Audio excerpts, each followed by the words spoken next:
সে জোকারের ছদ্মবেশ ধারণ করে একটি ব্যাংক ডাকাতির প্রস্তুতি নিল। কিন্তু ব্যাংকের দরজায় পৌঁছাতেই এক বৃদ্ধ নিরাপত্তারক্ষী তাকে থামিয়ে বলল ব্যাংক বন্ধ হয়ে গেছে। সে এক মুহূর্ত দেরি না করে পিস্তল বের করে ফেলল। এরপর শার্ট তুলে বুকে বাঁধা বিস্ফোরকের মতো একটি যন্ত্র দেখিয়ে দিল।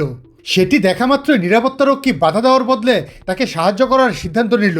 এমনকি নিজের বন্দুকটিও তার হাতে তুলে দিল আর শান্তভাবে তাকে ব্যাংকের ভেতরে নিয়ে গেল। তার এক হাতে ছিল একটি বেলুন আর অন্য হাতে ছিল পিস্তল।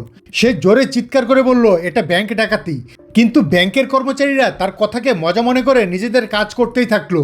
অবশেষে সে অসহায়ভাবে দীর্ঘ শ্বাস ফেলে ছাদের দিকে পরপর 2 রাউন্ড গুলি ছুড়ল।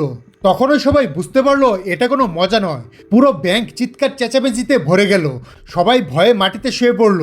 এর মধ্যেই এক কর্মচারী লুকিয়ে অ্যালার্মও চাপ দিয়ে দিল। সে সবাইকে সতর্ক করে বলল কেউ যেন নিজের জায়গা থেকে নড়াচড়া না করে। এমনকি পাশে বসে থাকা একটি পোষা কুকুরের দিকেও সে পিস্তল তাক করলো। পুরো ব্যাংক শান্ত হয়ে গেল। সে একটি ব্যাগ ক্যাশিয়ারের দিকে ছুড়ে দিয়ে নির্দেশ দিল তাতে ব্যাংকের সমস্ত টাকা ভরে দিতে। কিন্তু ঠিক তখনই এক গ্রাহক রেগে গেল। সে কিছুক্ষণ আগেই টাকা জমা দিয়েছিল কিন্তু এখনও নিজের রসিদ পায়নি। সবাইকে অবাক করে দিয়ে সে ক্যাশিয়ারকে বলল আগে ওনাকে রসিদ দিন, তারপর ব্যাগে টাকা তুলুন। এরপর সে সবাইকে ব্যাংকের ভল্টের ভেতর নিয়ে গেল।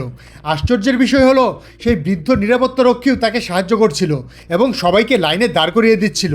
এমনকি সে ভল্টের চাবিটিও ডাকাতটার হাতে তুলে দিয়ে নিজেও শান্তভাবে ভেতরে ঢুকে গেল।